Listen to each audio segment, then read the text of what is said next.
العالمین والصلاة والسلام علی رسول الامین وعلی آلہ واصحابہ اجمعین الی یوم الدین۔ محترم مولانا تنظیم عالم قاسمی صاحب، ذمہ داران تنظیم، رفقا اور عزیزو، السلام علیکم ورحمۃ اللہ وبرکاتہ۔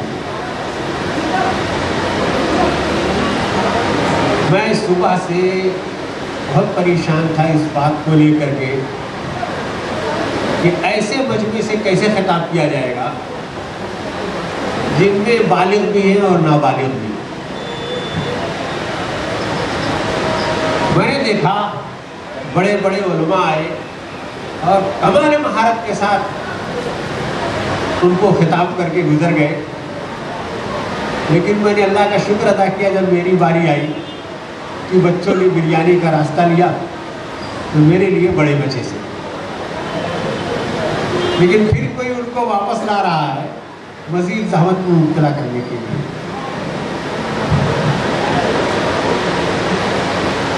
حضرات، آپ کے اس سیشن میں جس کا تھیم تھا، مقصد تھا، مرکزی عنوان تھا میکنگ چینج، بدلاؤ لانا۔ ہم جہاں ہیں، جس حالت میں ٹھہرے ہوئے ہیں، اس کو بدلنا اور بہتری کی طرف بڑھنا، یعنی اس پروگرام کا تھیم یہ تھا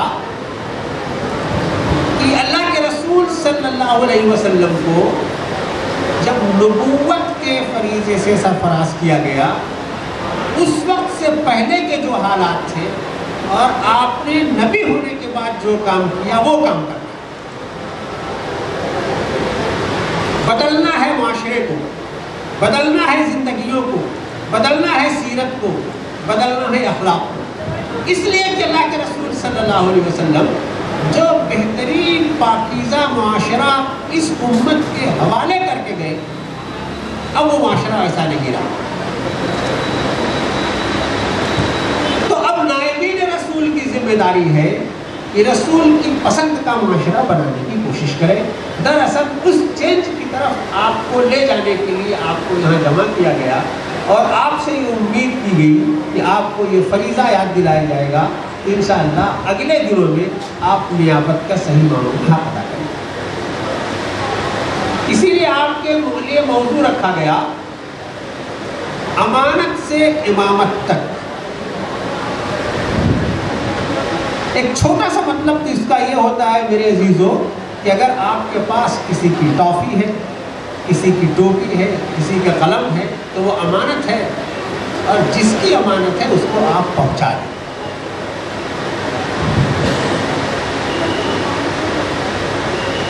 یہ سادہ سا مطلب ہے، لیکن پروفیسر جہانگیر صاحب جن کو یہ موضوع دیا گیا تھا، انہوں نے جو آیت آپ کے سامنے پیش کی، اِنَّا عَرَضْنَا الْأَمَانَةَ عَلَى السَّمَاوَاتِ وَالْأَرْضِ وَالْجِبَالِ، اس میں جو امانت ہے وہ ٹافی نہیں، اس میں جو امانت ہے وہ قلم نہیں۔ اس آیت پاک میں اللہ تعالیٰ نے امانت سے جو مراد رکھا ہے وہ قرآن ہے، قرآن کی امانت ہے۔ تو ہم لوگ جو تھوڑی سی چیز ہم کو دی جاتی ہے کہ اس کو اپنے پاس رکھو، تو ہمارے پاس تھوڑا سا علم دین ہے اور تھوڑا سا کام ہم سے جو لیا جاتا ہے وہ مسجد کی امانت ہے۔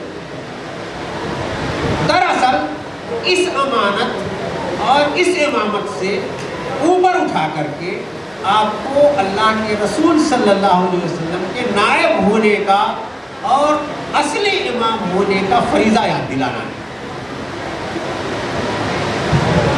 اصلی امام ہم کیسے بنیں گے؟ میرے بھائیوں، یہ 2 رکعت کے امام کا تو بڑا مذاق بنایا جاتا ہے، حالانکہ بڑا مقدس فریضہ ہے، قرآن اور حدیث میں بڑا اہم کام انجام دے رہے ہیں، لیکن ہم 2 رکعت کے امام اس وجہ سے کہلاتے ہیں کہ باقی امت کی امامت کا جو فریضہ ہمارے اوپر تھا وہ ہم نے چھوڑ دیا۔ وہ جو قوم کی قیادت کرنی تھی، زمین پر وہ جو قوم کی قیادت کرنی تھی معاشرے میں، وہ جو قوم کی قیادت کرنی تھی تعلیم گاہوں میں، وہ جو قوم کی قیادت کرنی تھی سیاست گاہوں، سیاست کے ایوانوں میں، ہم نے وہ سب چھوڑ کر کے اپنے آپ کو مسجد کے گھرودے میں بند کر لیا تو ہم 2 رکعت کے امام کہلائے۔ آپ میرے عزیزوں جو مدرسے میں پڑھ رہے ہیں، کل فارغ ہوں گے، نائب رسول کی پگڑی آپ کے سر پر باندھی جائے گی۔ آپ کا مرتبہ یہ نہیں ہے کہ آپ کو کسی چھوٹی سی چہار دیواری میں رسول کر دیا جائے۔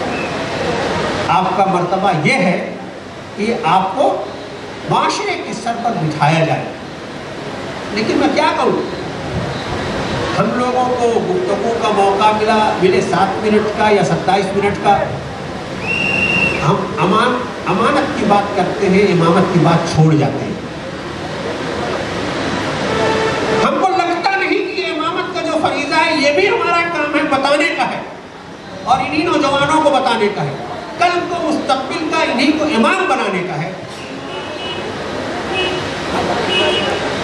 تو وہ امام جب ہم بنیں گے میرے بھائیوں، تو جو چیزیں ہم کو تھوڑی تھوڑی مدرسے میں پڑھائی جاتی ہیں اتنے سے نہیں بن پائیں گے۔ اس کے لیے ہم کو امام بننے کے لیے سبق پڑھ پھر صداقت کا، عدالت کا، شجاعت کا لیا جائے گا تجھ سے کام دنیا کی امامت کا۔ مدرسوں پر میں بہت کام کرتا ہوں، اس کے نصاب کو میں نے بہت پڑھا ہے، مدرسوں میں جا جا کر کے مدرسے کو دیکھا ہے۔ علماء کرام سے میں نے پوچھا ہے کہ اگر انہیں امام بنانا ہے آپ کو تو یہ صداقت کا، یہ عدالت کا، یہ شجاعت کا درس آپ کب دیتے ہیں انہیں؟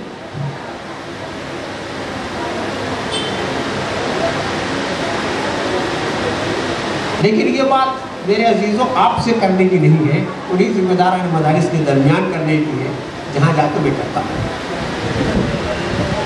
آپ کو پست حوصلہ ہونے کی ضرورت نہیں، آپ جو کام کر رہے ہیں بڑا عظیم کام ہے۔ آپ کا مستقبل میں جو مرتبہ بڑھنے والا ہے وہ بڑا عظیم مرتبہ ہے، تو اس کو پہچانیں۔ آپ کے لیے یہاں سے جانے کے لیے کسی بھی پروگرام میں 5 گھنٹے کا پروگرام اس طرح سے بیٹھنا اور سننا سنانا یہ بھی ہوتا نہیں۔ میں کسی فلم ہال کے اندر نہیں گیا ہوں ٹاکیز میں فلم دیکھنے کے لیے، لیکن سنا یہ کہ 3 گھنٹے کے شو میں بھی بیچ میں گیپ دیا جاتا ہے کہ ذرا ریفریش ہو کر کے آ جائیں تو کچھ دلچسپی بن جائے گی۔ اور یہ ایسا خشک موضوع، ایسے کمور بچے اور 4 گھنٹہ ایک ساتھ سنیں تب ان کے ساتھ ان کی طاقت ہو گئی ختم۔ آپ کو لاسٹ میں مولانا نے جو 3 باتیں بتائی ہیں وہ یاد رکھیں تو بہت کافی ہے آپ کے لیے۔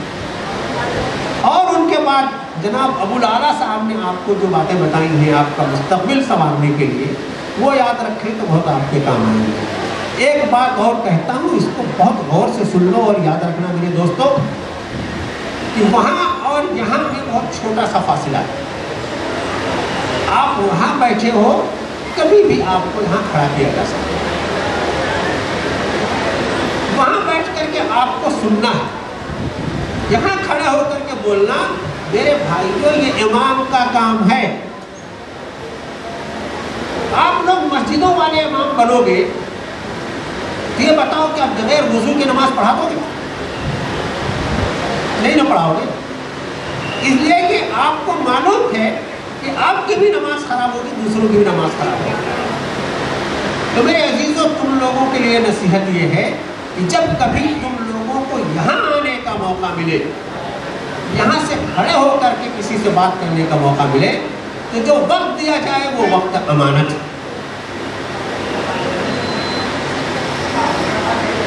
جتنا وقت دیا جائے اتنی ہی امانت آپ کے پاس ہے۔